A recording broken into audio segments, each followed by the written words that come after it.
next piece of equipment that you might need to think about is the background. Now, keep in mind that sometimes the environment that you're in is a nice background, so you won't need something extra. For example, if you're shooting something outdoors, then sometimes just the natural setting can be sufficient.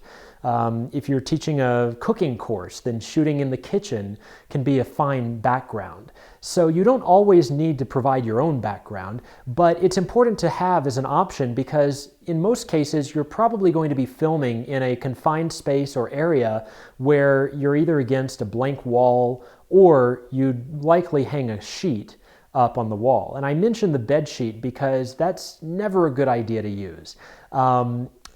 You use it because it's practical and you have it probably easily accessible, but the bed sheet is often going to be wrinkled, or when you do hang it, it will droop and drape, and you'll get wrinkles in the fabric when you light it, and it won't make for a very professional looking background. Remember, in this course, my goal is to help you have a professional looking video. So, rather than just shooting against a plain wall or a bed sheet, let's talk about some other types of backgrounds that you could shoot against. First of all, these pop screens are so convenient and easy to use. This is a 5x7 pop screen, 5 foot by 7 foot, and it's collapsible. So it folds down just like the bounce card that I showed you in the last video. It folds down into a small little circle, like a sunshade, but it opens into this big backdrop. And you don't even need a stand. You can just prop it up against the wall. In the next video, when we talk about the environment, I'll show you how to properly light these so that you get the maximum effect from them. But this one is special because it's white on one side and black on the other. Now this is convenient because it gives me two color options in one screen. And the people that make this actually make other colors as well. So you're not just limited to black and white. You could also get, other colors and other designs. So it's worth checking into to see if they have one that might suit your color scheme or your needs. Another option for a background that I like is the green screen. By now you're probably aware that the first couple of videos in this course I shot against a green screen because it provided me the most versatility when it came to editing. But keep in mind that a green screen is probably one of the more difficult backgrounds to light properly and to get the desired results. That is, the result where the background easily keys out and you don't get any green spill on your face. What I like about this screen, if you are going to go the green screen route, is that this pops up just like the black and white one. It has green on one side and blue on the other.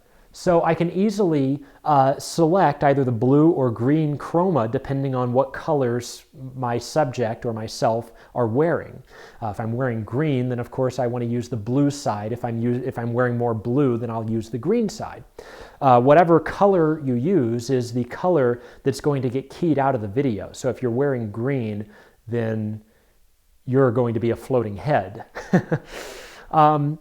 The other thing that I like about these is the material is dense enough where it doesn't, even though it is wrinkled, it doesn't show wrinkles in the video. So I can easily key out the color.